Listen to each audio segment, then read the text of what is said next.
What's up, guys? Welcome back to the JakeCast. I'm your host, Jacob, and wow, what a game that was. The Clippers blew a 3-1 lead to the Denver Nuggets and are eliminated from the NBA playoffs. Now, I don't know how many people expected that, but I certainly didn't.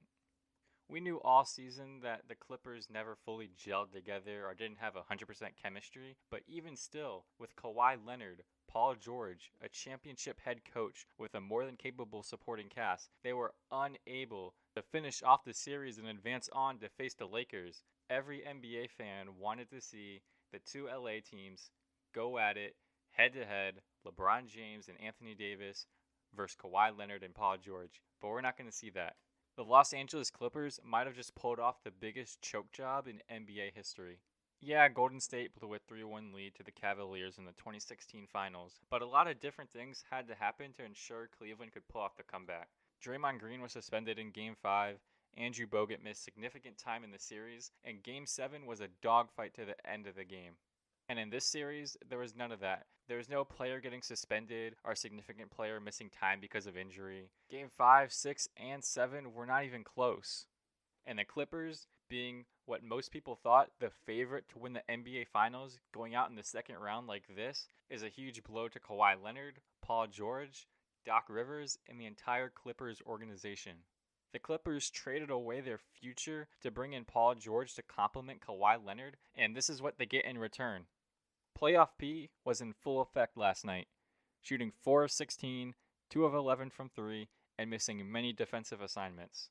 Paul George is supposed to be one of the best two-way players in the league, but time and time again, he has come up very short in big games and elimination games. To be fair, the entire Clippers team performed very bad down the stretch of the game.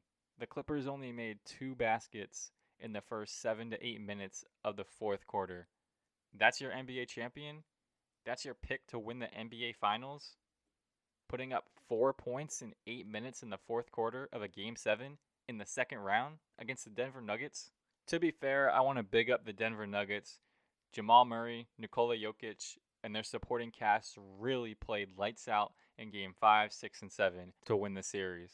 The two-man game of Jamal Murray and Nikola Jokic was unstoppable.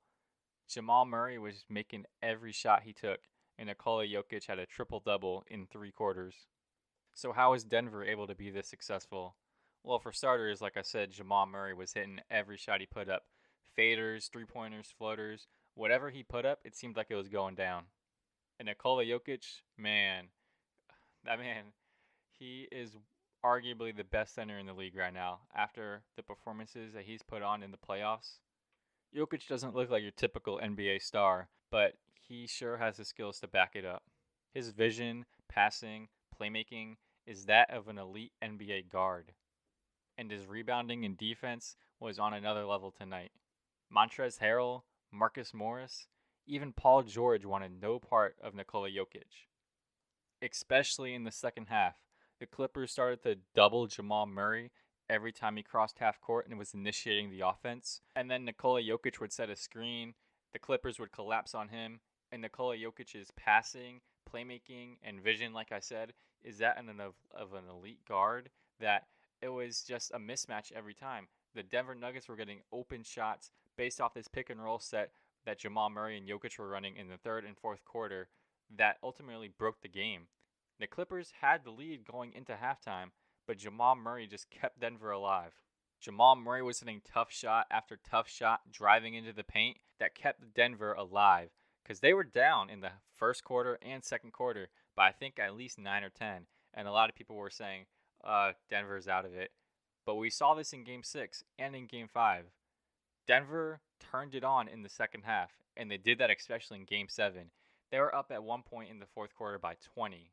20 to Kawhi Leonard, Paul George, and the Clippers, the perennial favorites to win the title. Again, I want to big up the Denver Nuggets for pulling off a remarkable comeback. They deserved it. They deserved to win the past 3 games, and they're on to face the Lakers in the conference championship. But for the Clippers, there's a lot of questions going into the offseason and next season.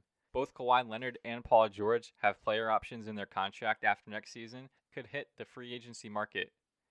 The Clippers traded away their future to get Paul George, and he could leave for nothing. This is now the third time that Doc Rivers has blown a 3-1 lead in the NBA playoffs, and albeit he has been coaching for a long time and is one of the most respected coaches in the NBA, his future is in question. With no future NBA draft picks, the Clippers need to win now. And with the future of Kawhi Leonard and Paul George up in the air, albeit it's after Game 7, so we're all overreacting, but still, it's unclear whether they're going to stay or not. We saw Kawhi Leonard force his way out of San Antonio and then leave the Toronto Raptors, a team that he led to their first NBA championship. Who knows what happens with Kawhi? What if he's very unhappy next season about the guys he's playing with or the head coach? Will he leave? What about Paul George? He was on Indy, he was on OKC, and people thought that he liked OKC. They made a whole big deal about re-signing him when everybody thought that he was going to go to the Lakers and team up with LeBron.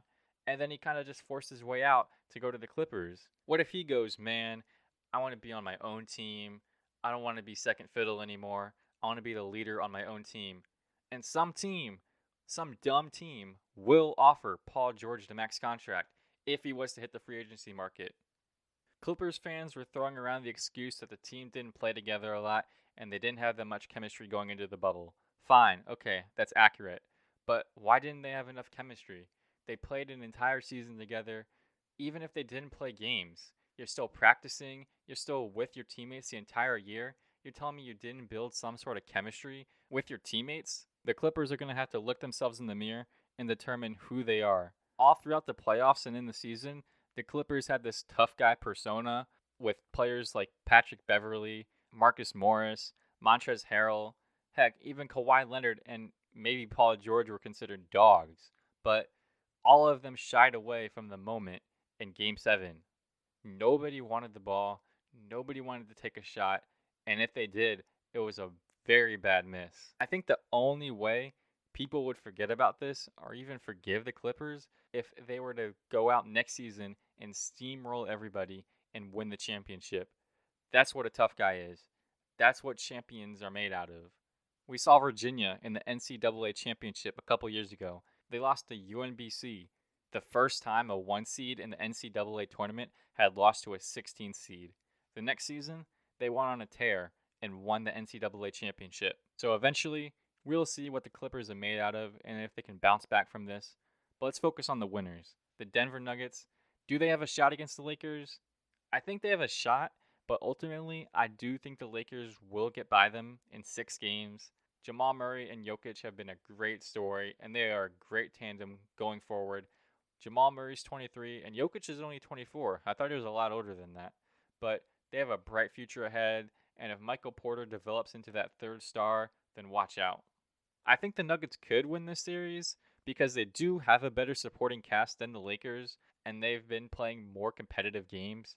The Lakers really haven't been challenged or tested in the playoffs, while Denver, they've had Game 7s in both of their first 2 series, so they're already battle tested. But until somebody tells me otherwise, or until I see something that tells me not to, I'm not going to bet against LeBron James. I think LeBron James will be unstoppable in the series, and I think he will will the team to the NBA Finals. Whether that be against Miami or Boston, I'll give my prediction in a later podcast, probably dropping tomorrow or the next day. But I think the Lakers will be the winners of the Western Conference. But let me know what you guys think. I would love to hear it. You can follow me on Twitter and Instagram at TheJakeCast, as well as find me on YouTube at TheJakeCast.